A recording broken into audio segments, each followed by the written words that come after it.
Bismillahirrahmanirrahim. Assalamualaikum warahmatullahi wabarakatuh.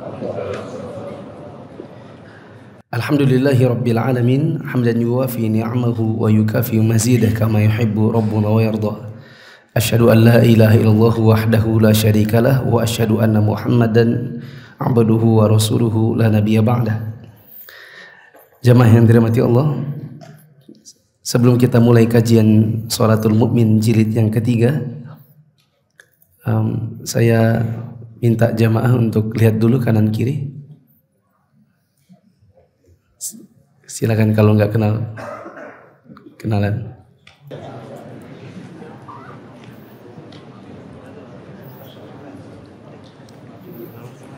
Siapa tahu nanti ke depan jadi ipar, ya kan? Jadi menantu. Kemudian saya pernah sampaikan di kajian, saya lupa kajian ini atau kajian yang jilid 1 dan 2, saya menganjurkan untuk teman-teman yang sudah mengikuti kelas-kelas bahasa Arab agar bisa mengikuti kajian ini, dicoba untuk menyimak dari kitab berbahasa Arabnya, tidak dengan kitab bahasa Indonesianya. Nah, atau kalau mau lebih mudah lagi, pagi-pagi sebelum datang kajian ini, ya, berarti subuh, itu baca Indonesianya. Nanti pas kajian baca Arabnya, karena dengan membaca Indonesianya dulu kita sudah punya gambaran apa yang akan kita baca di kitab Arabnya. Hal ini dalam rangka untuk melatih kemampuan berbahasa Arab kita, terutama dalam membaca kitab gundul. Apalagi teman-teman sudah bersusah payah ikut kelas bahasa Arab, kalau tidak dibiasakan nanti lama-lama dia hilang kemampuannya. Begitu ya. Mari kita lanjutkan, masih dalam bab ghuslul mayyit, yaitu memandikan mayit, dan sekarang kita masuk dalam masalah kelima. Kata penulis, al-amrul khamis ma'rifatu hurmatil muslimi wa manzilatihi wa karamatihi hayyan wa mayyitan. Untuk menghemat waktu, kita dengarkan membaca Indonesia, saya menyimak Arabnya. Bagi juga teman-teman yang sudah punya kemampuan membaca kitab atau mau latihan, silakan dilihat kitab Arabnya halaman 1222. Poin nomor 5, mengetahui kehormatan, kedudukan dan kemuliaan seseorang muslim baik ketika ia masih hidup maupun ketika sudah meninggal dunia. Diriwayatkan dari Aisyah radhiyallahu anha, dia berkata Rasulullah SAW bersabda, inna kasra 'azmil mu'mini mayitan mithlu kasrihi hayyan. Sesungguhnya mematahkan tulang seseorang mukmin yang telah meninggal dunia sama seperti mematahkannya ketika dia masih hidup. Demikianlah lafaz yang diriwayatkan oleh Ahmad. Adapun lafaz Abu Daud dan Ibnu Majah adalah kasru 'azmil mayyiti ka kasrihi hayyan. Mematahkan tulang jenazah sama seperti mematahkannya ketika dia masih hidup. Lanjut.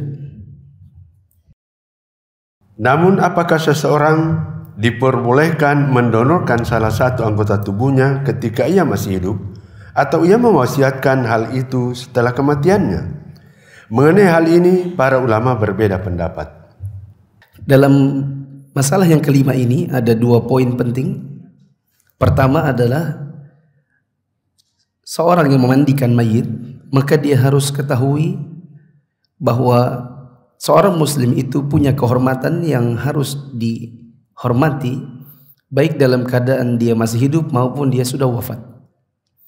Di antaranya adalah sebagaimana yang disebutkan dalam riwayat Aisyah tadi, bahwa mematahkan anggota tubuh atau tulang seorang mukmin dalam keadaan dia sudah wafat itu sama dengan mematahkannya saat dia masih hidup. Ya. Oleh karenanya kita disunnahkan ketika ada orang wafat digerak-gerakkan sendi-sendinya. Sudah dibahas ya di pertemuan yang lalu. Sendi tangannya yang ini, kemudian yang ini, kemudian di bagian paha, lutut, dilemas-lemaskan supaya nanti ketika memandikan akan mudah menggerakkannya. Kalau dia terlanjur kaku akan sulit. Nah, ketika sulit kadang orang memaksakan untuk diangkat.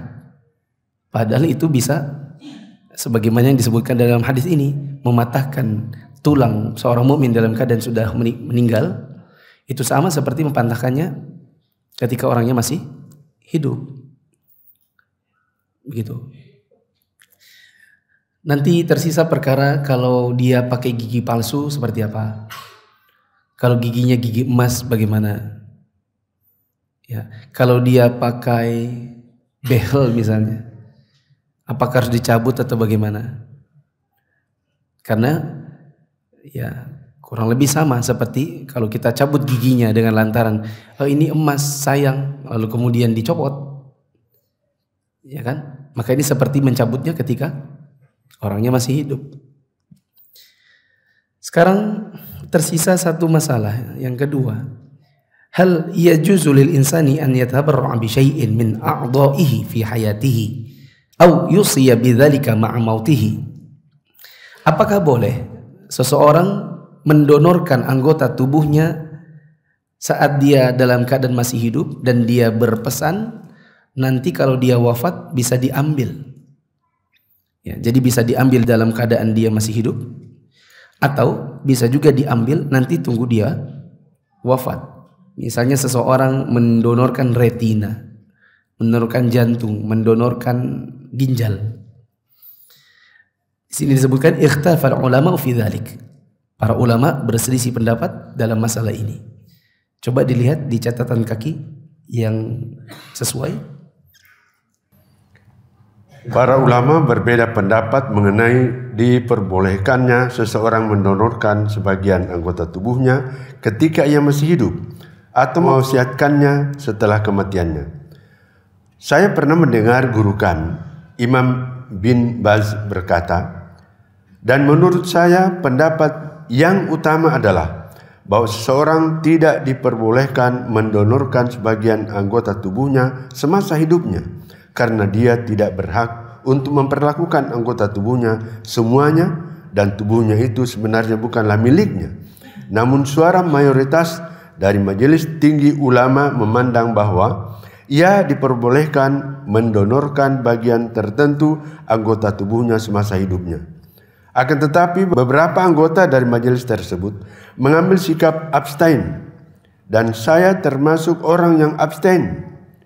Saya memandang bahwa anggota tubuhnya itu bukanlah miliknya, termasuk ketika dia masih hidup, hingga ia dapat mendonorkan semuanya atau sebagiannya. Jadi saya memandang bahwa tidak ada donor anggota tubuh secara mutlak, baik ketika masih hidup ataupun setelah meninggal dunia. Berdasarkan penjelasan di atas bahwa anggota tubuhnya itu bukanlah miliknya. Sedangkan mengenai donor darah, hal itu diperbolehkan. Karena masalah tersebut terbilang ringan. Penulis telah mendengar beliau mengatakan demikian ketika beliau menjelaskan kitab Al-Muntaqa min Akbaril Mustafa Abul Barakat Abdul Salam Ibnu Taimiyah, hadis ke 1781. Bolehkah kita mengambil bagian tubuh seorang yang sudah wafat untuk didonorkan? Kalau untuk dijual belikan maka hukumnya haram. Kalau didonorkan ini tidak diperjualbelikan tetapi dihibahkan. Kata Syekh bin Baz, mayoritas anggota Hay'ah Kibar Ulama memandang hukumnya adalah boleh. Tetapi saya dan sebagian anggota Hay'ah Kibar Ulama yang lain, kami memandang tawakuf dalam masalah ini. Meskipun di akhirnya beliau juga mengatakan tidak boleh secara mutlak. Fa inni ara adab tabarru'i mutlaqan. Saya memandang tidak boleh mendonorkan anggota tubuh secara mutlak. La fil hayah wala ba'dal maut. Sama saja apakah saat masih hidup ataukah sudah wafat. Nah, untuk korektor. Tadi saya mendengar disebutkan Dewan Ulama Tinggi atau apa tadi ya? Majelis Tinggi Ulama. Ini harusnya tidak perlu diterjemahkan. Karena kita tahu Hay'ah Kibar Ulama itu yang mana. Diterjemahkan justru malah bikin bingung. Majelis Tinggi Ulama itu yang mana? Tapi kalau Hay'ah Kibar Ulama maka sudah jelas, yaitu Hay'ah Kibar Ulama di Arab Saudi. Ya, nanti koreksinya sampaikan ke grup koreksi bahwa ini seharusnya tidak diterjemahkan. Harusnya tetap ditulis Hay'ah Kibar Ulama. Diterjemahkan malah membingungkan. Majelis tinggi ini yang mana? Karena banyak majelis tinggi. Nah, kemudian beliau juga tadi mengatakan ammad damu wat tabarru' bihi fala ba's. Li'anal amru fihi yasir. Adapun untuk donor darah, maka ini masalahnya mudah. Ya. Orang donorkan darah, makan kacang hijau ya, sama minum sangobion, balik lagi darahnya. Katanya begitu. Makanya kalau kita donor darah, biasanya pulang dikasih apa?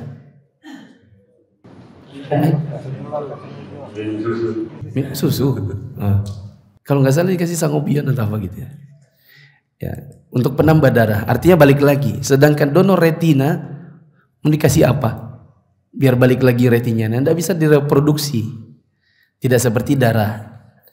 Ya, maka beliau mengatakan untuk donor darah boleh. Yang penting tidak dijual belikan. Kenapa tidak boleh dijual belikan? Beliau tadi mengatakan wa ra'aitu anna dzalika laisa milkan lahu. Saya anggap, ya, menurut saya kata beliau, tubuh kita ini bukan punya kita. Kita ini punya siapa? Punya Allah. Karena kita ini punya Allah, maka tidak boleh menjual yang bukan punyanya, ya enggak? Karena kita punya Allah, maka kita tidak boleh jual anggota tubuh kita, karena kita bukan pemiliknya. Begitu. Maka darah boleh didonorkan, tetapi tidak boleh diambil harganya. Tidak boleh diambil harganya. Begitu. Ustadz, bukankah kalau kita tukar dengan sangobion itu jual beli berarti darah lawan sangobion? Nah, jawabannya bukan.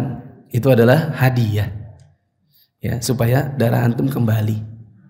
Nah, saya kira cukup. Lanjut ke perkara ke-6. Ke-6, hukum memandikan jenazah adalah fardu kifayah. Jika hal itu dilakukan oleh orang yang memenuhi syarat-syarat, maka gugurlah bagi orang lainnya. Ya, setuju. Apa hukum memandikan mayit? Jawabannya fardu kifayah. Kalau sudah datang sejumlah orang yang jumlahnya cukup untuk memandikan mayit, maka bagi yang lain gugur kewajiban itu. Berapa jumlahnya? Jawabannya yang cukup. Kalau orangnya sangat besar, misal badannya antum tahu sumo, ya kan? Anggaplah itu sumo Islam. Kemudian tidak bisa dibalik-balikan badannya kalau yang memandikannya cuma satu orang. Iya atau tidak? Terus tidak ada yang mau bantu. Maka yang tidak mau bantu berdosa. Karena tidak bisa orang memandikan sebesar itu badannya sendirian. Begitu. Adapun kalau misalnya ini istri misalnya, badannya tidak begitu gemuk, yang memandikan suaminya saja sendirian cukup. Ya, kata suaminya, biarkan saya saja. Kemudian dibikin bilik dari kain, ditutup-tutupi, lalu kemudian suami itu karena dia sudah belajar fikih tentang memandikan mayit, lalu dia mandikan sendiri. Maka itu jumlahnya cukup. Yang mayit misalnya ibu-ibu, tubuhnya besar. Kemudian yang memandikan rata-rata perempuan karena suaminya sudah tidak ada misalnya. Maka harus ada sejumlah perempuan yang cukup untuk memandikan wanita dengan postur tubuh sebesar itu. Kalau perempuan-perempuan tidak ada yang membantu, aku tidak tahu caranya. Tidak usah, aku tidak usah. Gitu. Akhirnya yang maju cuma 2. Padahal tenaga wanita itu tidak seperti tenaga laki-laki. Maka yang tidak membantu berdosa semuanya. Begitu. Lanjut. Namun jika semua masyarakat tidak melakukannya, maka mereka semua berdosa. Hal ini berdasarkan hadis Ibnu Abbas radhiyallahu anhuma mengenai seseorang yang terjatuh dari hewan tunggangannya hingga lehernya patah. Di dalamnya Nabi SAW bersabda, "Iksuluhu bima'in wa sidrin." Mandikanlah dia dengan air dan daun bidara. Kalimat perintah menunjukkan hukum wajib. Namun demikian, telah dimaklumi bahwa beliau tidak menginginkan setiap orang dari kaum muslimin memandikan jenazah ini, tetapi perintah tersebut kepada kaum muslimin secara umum. Sehingga jika sebagian mereka telah melaksanakan tugas ini, hal itu sudahlah cukup. Selain berdasarkan hadis di atas, juga berdasarkan hadis Ummu Atiyah radhiyallahu anha yang di dalamnya disebutkan perintah Nabi SAW kepada kaum perempuan yang memandikan putri beliau. Iksilnaha salasan au khamsan au sab'an au aktsara min dzalik in ra'aitunna dzalik. Mandikan dia sebanyak 3 kali atau 5 kali atau 7 kali atau lebih banyak dari itu jika kalian memandangnya perlu. Nah, saya kira jelas. Langsung ke poin berikutnya. Ketujuh, jenazah laki-laki hanya boleh dimandikan oleh kaum laki-laki atau istrinya atau budak perempuannya, sedangkan jenazah perempuan hanya boleh dimandikan oleh kaum perempuan atau suaminya. Kita cermati perkara yang ketujuh. La yaghsilu dzakar illa ar-rijalu aw az-zawjatu wal amatu. Tidak boleh laki-laki dimandikan atau tidak boleh ada yang memandikan jenazah laki-laki kecuali dari kalangan laki-laki juga. Kecuali juga untuk perempuan dari kalangan istrinya atau budaknya. Nah, kalau saya tidak salah ada pendapat sebagian ulama, kecuali kalau anak kecil yang auratnya belum terbentuk. Maksudnya anak kecil di usia misalnya 3 tahun, di mana dada anak perempuan belum terbentuk sehingga dia bisa dimandikan oleh ayahnya. Begitu juga apabila ada mayit anak kecil, misalnya laki-laki usia 2 tahun, lalu tidak ada yang bisa memandikannya kecuali dari kalangan perempuan, dikarenakan auratnya belum teranggap. Demikian yang saya pernah bahas di kajian jenazah beberapa tahun lalu ketika membahas buku hukum seputar jenazah karangan Syekh Jibrin di Regensi beberapa tahun yang lalu. Kecuali lagi, ya berarti teman-teman mungkin tambahkan di situ ya. Pengecualian. 1, anak kecil yang auratnya belum teranggap.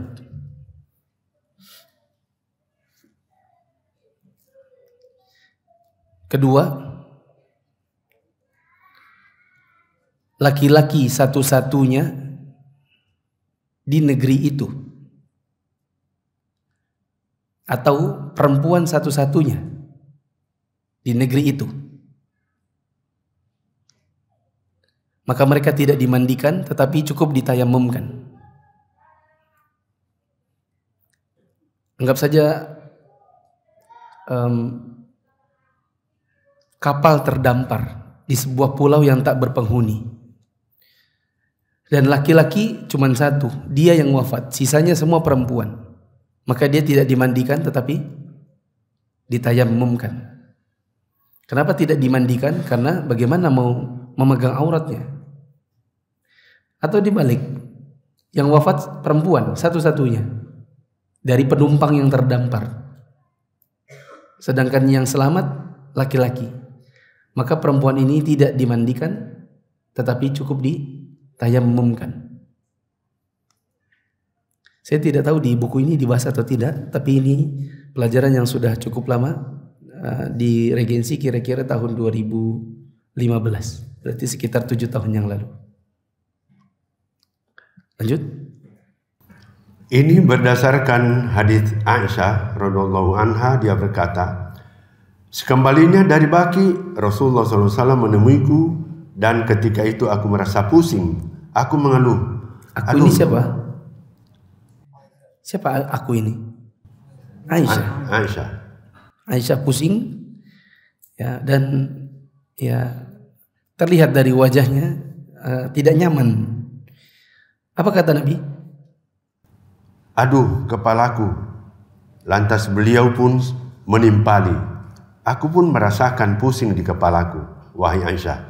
Kemudian beliau bersabda, ma darraki law mitti qabli fakuntu alaika faghassaltuki wa kaffaintuki wa sallaitu alaiki wa dafantuki. Apa yang membuatmu khawatir? Seandainya engkau meninggal terlebih dahulu, lalu aku yang akan mengurusmu, aku yang akan memandikanmu, mengkafanimu, mensalati jenazahmu, dan menguburkanmu. Perkataan Nabi ini menunjukkan bahwa suami boleh memandikan istrinya. Begitu juga suami bisa dimandikan oleh istrinya.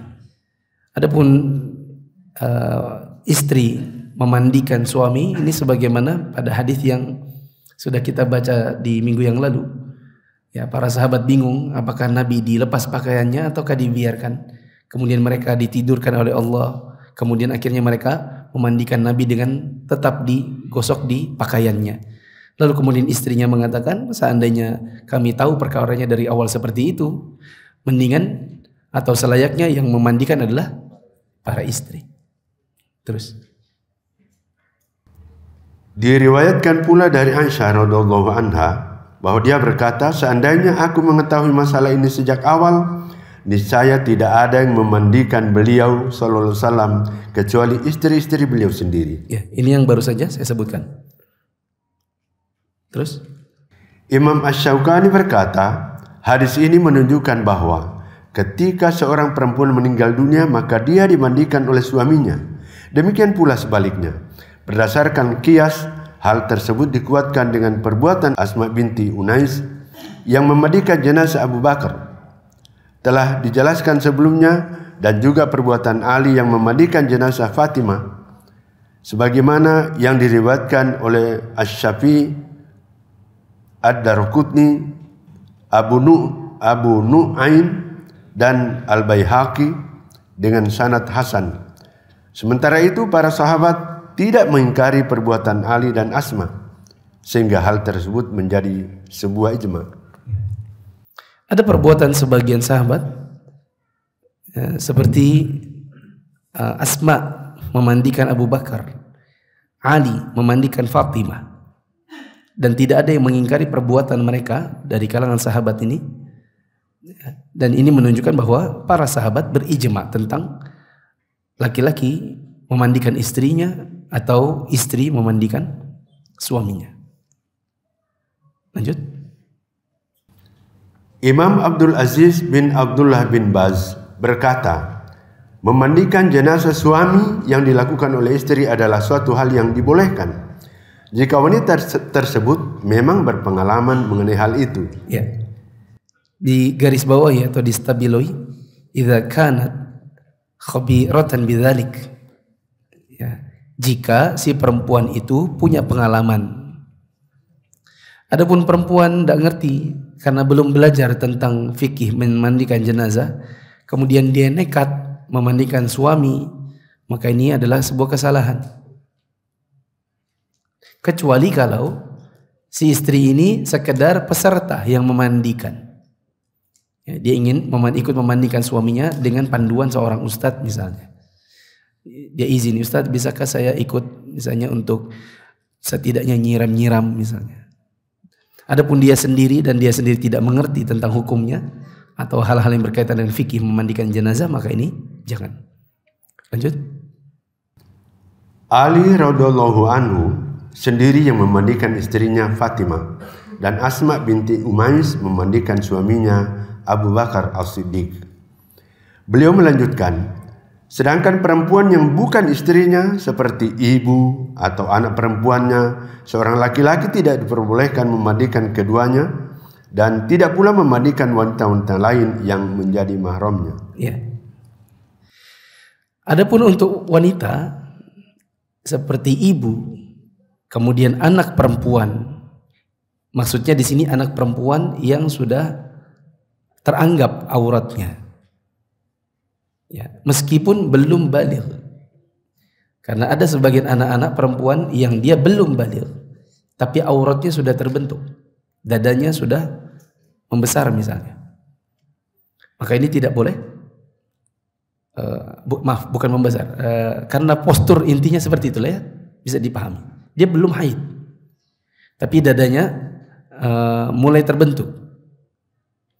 Maka tidak boleh bagi laki-laki untuk memandikannya. Jadi kita laki-laki tidak boleh memandikan ibu kita.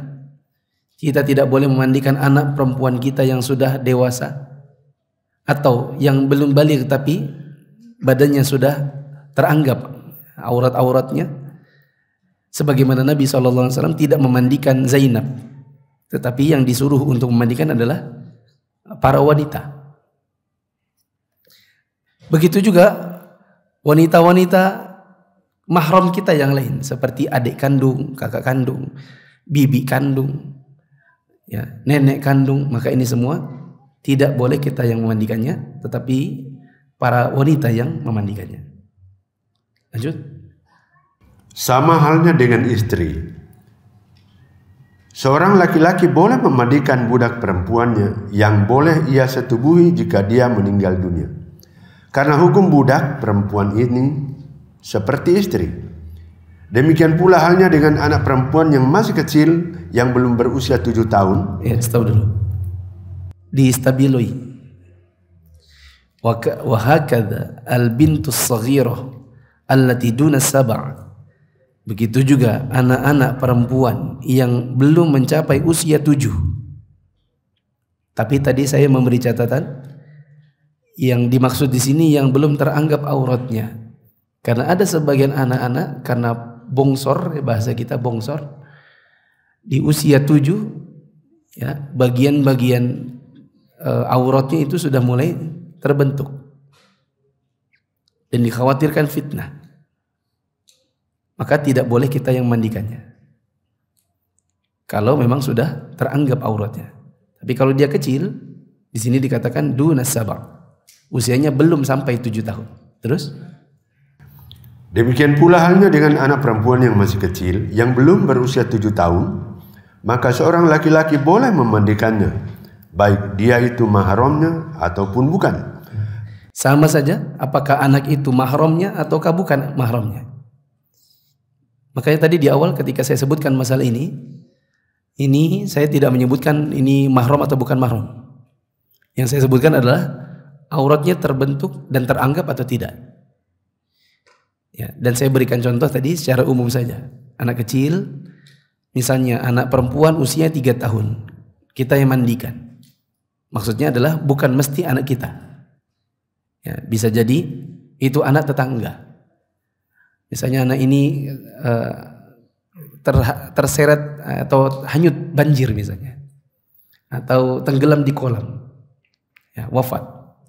Kemudian kita, karena kita yang belajar sementara orang tuanya tidak mengerti tentang hukum-hukumnya, kita yang memandikan anak kecil itu dikarenakan masih usia 3 tahun, belum teranggap auratnya.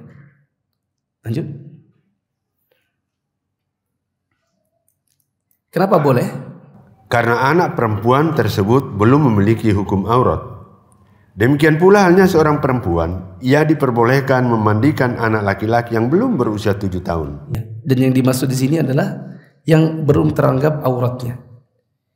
Ya, misalnya yang tenggelam tadi adalah anak kecil laki-laki usia 3-2 tahun ya. 3 tahun, 2 tahun. Kemudian yang mengerti cara memandikannya adalah seorang ustazah. Bapaknya si anak kecil itu tidak ngerti, maka ustazah ini boleh memandikannya karena auratnya belum teranggap. Lanjut.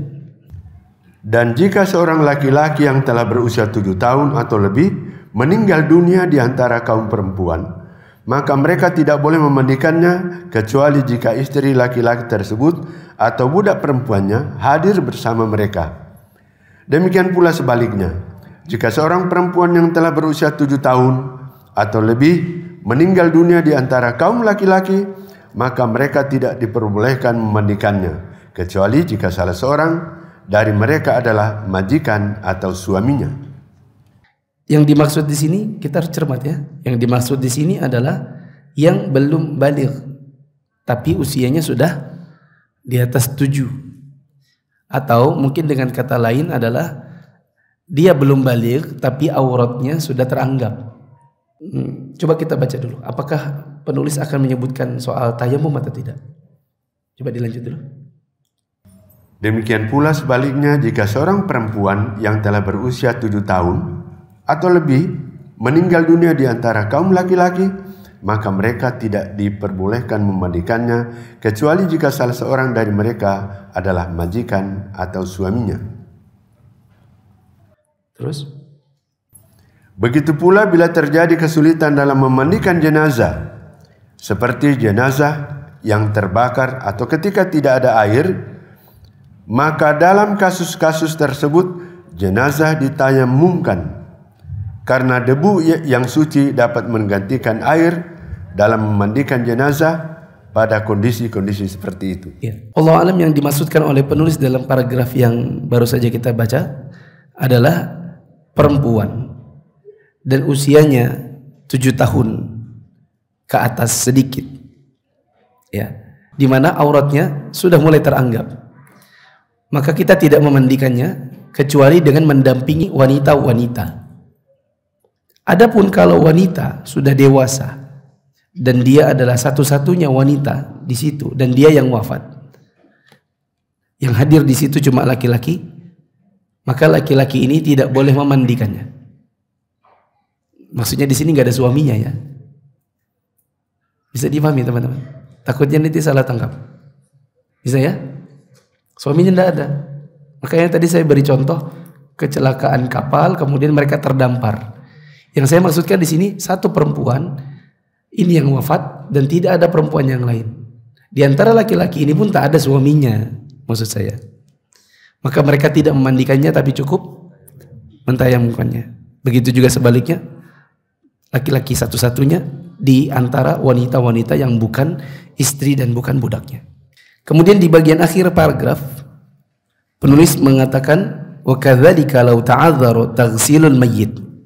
Demikian pula apabila memandikan mayit itu tidak bisa dikerjakan, seperti mayit itu mayit yang terbakar.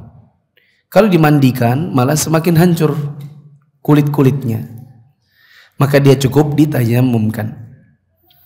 Keadaan yang lain adalah adamul ma', tidak ada air. Misalnya itu musim kemarau, lalu ada orang yang wafat di musim kemarau. Air tidak ada. Kalaupun ada, harganya sangat-sangat mahal. Mereka tidak mampu untuk membelinya. Maka mayit saat itu cukup ditayamumkan. Begitu. Perkara ke-8, silakan. Ke-8, syahid di medan pertempuran tidak boleh dimandikan. Ini berdasarkan hadis Jabir bin Abdullah radhiyallahu anhu. Dia berkata, dahulu Nabi sallallahu alaihi wasallam menggabungkan 2 orang laki-laki yang gugur pada perang Uhud dalam satu kain kafan. Kemudian beliau bertanya, siapakah di antara keduanya yang paling banyak hafalan Al-Qur'annya? Ketika ditunjukkan salah satunya kepada beliau, beliau mendahulukannya di dalam liang lahat. Lalu beliau bersabda, aku adalah saksi bagi mereka pada hari kiamat. Beliau memerintahkan agar mengubur mereka bersama bekas darahnya dan mereka tidak dimandikan ataupun disolati. Ya. Ada hadis dari Jabir bin Abdullah yang termasuk di antara sahabat Nabi yang ikut perang Uhud. Bahkan bapaknya wafat di perang Uhud. Kata Jabir bahwa selesai dari perang Uhud, maka Nabi SAW ya menggabungkan beberapa orang dalam satu liang, dan yang dimasukkan terlebih dahulu adalah yang paling banyak hafalan Al-Qur'annya. Sebagaimana Nabi bertanya, ayyuhuma aktsaru akhdhanil Qur'an? Siapa dari kedua orang ini yang lebih banyak menghafal Al-Qur'an? Kalau sudah ditunjuk yang A, maka si A didahulukan untuk dimasukkan sebelum B. Kemudian kata Jabir, wa amara bidaftihim fi dimaihim, dan Nabi memerintahkan kami untuk menguburkan apa adanya bersama darahnya. Ya, yang ini yang dimaksud adalah lam yaghsilhum, yaitu tidak dimandikan. Lanjut. Dalam satu riwayat disebutkan bahwa beliau bersabda, idfinuhum fi dimaihim, kuburlah mereka bersama darah-darah mereka, yaitu ketika perang Uhud, dan beliau tidak memandikan mereka. Di dalam lafaz Ahmad disebutkan yang artinya, janganlah kalian memandikan mereka karena setiap luka atau setiap darah akan menyebarkan aroma minyak kasturi pada hari kiamat, dan beliau tidak mensolatkan mereka. Lanjut. Namun orang yang meninggal setelah peperangan karena luka yang ia derita, maka dia harus dimandikan, dikafani dan disolati, dan dia tetap mendapatkan pahala mati syahid bila memang niatnya ikhlas. Ya. Bagaimana kalau perang itu sudah selesai dan dia tidak wafat di medan perang, tapi lukanya yang dia dapatkan dari peperangan memberikan bekas, lalu kemudian dia wafat karena luka tadi, maka orang ini tidak disamakan dengan orang-orang yang wafat di medan perang. Yakni kalau sekarang berarti dia tetap dimandikan, dia dikafani, disalatkan, tidak sebagaimana yang wafat di medan perang. Lanjut. Demikian pula halnya dengan orang yang dibunuh secara zalim, maka dia tetap dimandikan dan disolati, serta dia akan mendapatkan pahala mati syahid, dan anugerah Allah diberikan kepada siapa saja yang dikehendakinya. Lanjut, yang kesembilan. Kesembilan, jenazah orang yang meninggal dalam keadaan sedang ihram tidak boleh diberi wewangian dan tidak boleh ditutupi kepala dan wajahnya. Ya. Orang yang dalam keadaan ihram, yakni ihram untuk haji maupun umrah. Semoga Allah berikan kepada antum rezeki untuk haji umrah bagi yang belum. Dan yang sudah semoga berangkat lagi. Maka wafat dalam keadaan ihram, ya, apapun sebabnya, entah misalnya dia setelah ihram kemudian kecelakaan mobil, ya, atau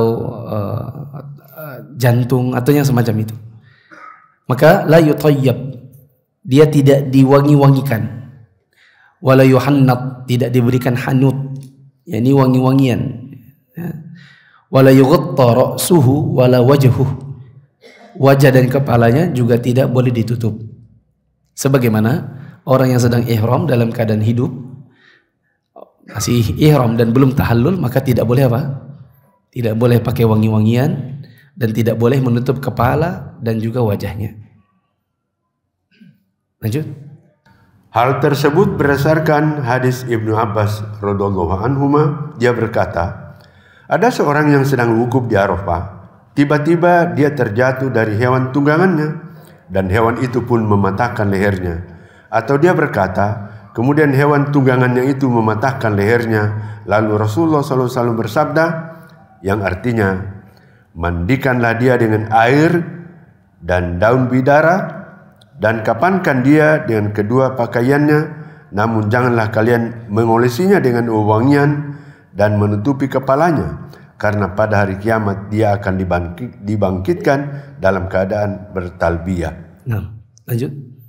Dalam lafaz Muslim lainnya disebutkan, dan janganlah kalian menutupi kepala dan wajahnya. 10. Jenazah tidak boleh dimandikan kecuali oleh orang muslim yang berakal, balik, amanah, dan dapat dipercaya, serta mengetahui tentang hukum-hukum mandi. Ya. Siapa yang boleh memandikan mayit? Ya. Siapa yang boleh memandikan mayit? Yaitu satu muslim, dua berakal, ya, mumayyiz, amin, dapat dipercaya, thiqah, orangnya amanah, ya, dan dapat dipercaya. Al-arif bi ahkamil ghusl, memiliki pengetahuan tentang hukum-hukum yang berkenaan dengan memandikan mayit. Kita dapati di sebagian masyarakat yang memandikan itu muslim, berakal, mumayyiz, amanah, thiqah, tapi tidak mengerti hukum. Anda baru hijrah dan bingung belajar Islam dari mana? Yuk ikut MIA. Mufid Islamic Academy atau MIA adalah sebuah program pembelajaran Islam melalui pembahasan kitab-kitab para ulama yang dibahas secara terstruktur dan berjenjang. Untuk informasi lebih lanjut tentang pendaftaran, teman-teman bisa mengakses di media sosial Mufid TV Official, baik yang ada di Telegram, YouTube, Instagram, maupun di Facebook. Assalamualaikum warahmatullahi wabarakatuh.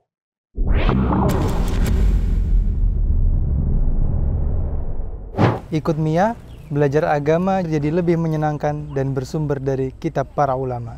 Ingin belajar agama secara bertahap? Yuk ikut MIA, belajar secara runut dari kitab-kitab ulama. Saya ada pengalaman dulu, intinya paman meninggal. Kemudian saya ketahui ada beberapa orang yang semangat ingin ikut memandikan, tapi saya ketahui mereka mungkin karena tidak belajar, orang awam, maka saya tidak mau kalau mereka memandikan karena takut salah-salah.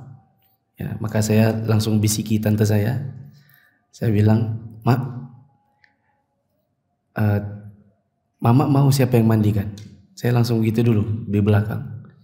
Ya, kalau bisa kamu aja. Oke. Kalau saya yang mandikan, tolong Mama bilang sama yang lain. Saya yang mandu. Karena nanti kalau saya maju di situ, nanti yang lain mau ikut juga, nanti bisa bentrok. Ya kan, ini siapa yang mau yang menjadi komandannya? Ya. Akhirnya saya bawa tante saya keluar, kemudian dia ngomong sama yang lain, nanti nada fitrah saja yang memandikan. Jadi saya lebih leluasa. Ya. Yang saya sudah lihat mau ikut mandikan, dia ngomong, tapi aku ikut juga ya, biar saja aku cuma gosok-gosok aja, enggak apa-apa sudah. Ya sudah, yang penting kita yang ambil alih komandannya gitu ya. Mungkin ini bisa jadi tips buat teman-teman juga. Ya, kadang kita di keluarga yang memahami hukum-hukum berkaitan dengan memandikan mayit ini adalah kita. Kita yakin akan hal itu karena kita belajar. Sementara kakak kandung itu tidak ngerti, tidak ngaji. Ya, taunya kerja saja cari uang, mereka tidak pernah hadir di pengajian-pengajian. Kemudian bersemangat mau mandikan mayit. Ya, kita jangan justru mundur. Yang mengerti jangan mundur. Ya yaudah terserah. Kita yang sudah belajar, kapan kita mau praktekkan kalau kita ikut mundur lalu kemudian yang tidak belajar malah maju? Ya. Maka kita ngomong, biar saya yang memandikan, kalau ada yang mau ikut dipersilahkan. Tapi saya yang komandoi. Begitu. Supaya hemat waktu, saya saja yang lanjutkan membacanya karena ini masih ada satu paragraf panjang, biar cepat saya yang baca. Lihat dulu catatan kaki nomor 673. Kata penulis, memandikan jenazah adalah tugas seorang muslim yang amanah dan tahu hukum memandikan jenazah. Jika orang berselisih tentang siapa yang melakukannya, maka yang didahulukan adalah yang diwasiatkan, yang bersifat adil dan tahu hukum memandikan jenazah. Jika tidak ada orang yang diwasiati ya, oleh si mayit, sementara mereka berselisih tentang siapa yang akan memandikannya, maka yang didahulukan adalah ahli waris dari golongan laki-laki yang mendapatkan warisan secara asabah, dan yang paling utama adalah ayahnya, kemudian kakeknya, kemudian anak laki-lakinya, kemudian cucu laki-laki dari anak laki-laki, dan terus ke bawah. Setelah itu ahli waris yang paling dekat, dan demikian seterusnya berdasarkan ilmu waris. Al-Muqni yang dicetak bersama Syarhul Kabir. Orang yang paling utama memandikan jenazah perempuan ketika terjadi perselisihan pendapat adalah perempuan yang diwasiati, kemudian ibunya, kemudian neneknya, kemudian putrinya, kemudian kerabat perempuan yang dekat, dan demikian seterusnya. Syekh Utsaimin berkata dalam Syarhul Mumti', di sini para ulama lebih mendahulukan usul. Usul yakni asal usul. Siapa asal usul? Ayah, kakek, dan seterusnya. Didahulukan di atas furu'. Furu' itu cabang, turunan, yaitu anak, cucu, dan seterusnya. Berbeda dengan masalah warisan, maka dalam warisan para ulama mendahulukan furu' daripada usul. Begitu juga dalam permasalahan perwalian nikah. Mereka lebih mendahulukan usul daripada furu'. Hal ini berlaku bila terjadi perselisihan tentang siapa yang akan memandikan jenazah. Namun bila hal itu tidak terjadi, maka ia boleh dimandikan oleh siapa saja yang memang sudah biasa melakukannya dengan syarat dapat dipercaya, muslim, berakal, dan baligh, serta tahu hukum. Jangan sampai yang tidak tahu hukum malah mengomandoi. Nah, berdasarkan riwayat Abu Bakar radhiyallahu anhu bahwa dia telah berwasiat agar dia dimandikan oleh istrinya, yaitu Asma binti Umais. Lalu wanita itu pun melaksanakan wasiat tersebut. Ya, meskipun dalam catatan kaki disebutkan ini didhaifkan oleh Syekh Al-Albani. Ya. Kemudian Anas juga berwasiat agar dia dimandikan oleh Muhammad bin Sirin, dan Muhammad bin Sirin melaksanakannya. Jika tidak ada orang yang diwasiati oleh orang yang wafat, maksudnya si mayit itu tidak punya orang yang dia wasiati untuk memandikan jenazahnya, maka dilakukan oleh orang yang tahu tentang sunnah memandikan jenazah, terutama jika keluarga dan kerabatnya.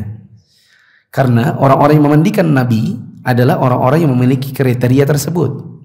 Sa'id bin Musayyab berkata, Ali bin Abi Thalib bercerita, aku telah memandikan jenazah Rasul dan aku melihat-lihat apa saja yang biasa ada pada jenazah, namun aku tidak melihat aib apapun pada tubuh beliau. Tubuh beliau sangat baik, baik ketika masih hidup maupun sudah meninggal. Dan yang melaksanakan penguburan beliau dan menutupi beliau dari pandangan orang-orang adalah 4, yaitu Ali, Al-Abbas, Al-Fadl, dan Saleh maula Rasulullah sallallahu alaihi wasallam. Rasulullah dimasukkan ke dalam liang lahat dan di atasnya ditegakkan batu bata. Dalam lafaz Ibnu Majah dari Ali, Ibnu Majah berkata, tatkala Ali memandikan jenazah Nabi, dia memeriksa apa saja yang biasa diperiksa pada jenazah dan tidak menemukannya. Lalu dia berkata, demi ayahku sangat baik, engkau tubuhmu sangat baik ketika hidup maupun sudah meninggal. Disebutkan dalam hadis yang mursal Asy-Sya'bi bahwa yang ikut memandikan jenazah Nabi adalah Ali, Al-Fadl, Ibnu Abbas, dan Usama bin Zaid. InsyaAllah pada pertemuan yang akan datang kita mulai akan melihat atau membaca cara memandikan jenazah lebih detail lagi. Subhanakallahumma wa bihamdika asyhadu an la ilaha illa anta astaghfiruka wa atubu ilaik. Wassalamualaikum warahmatullahi wabarakatuh.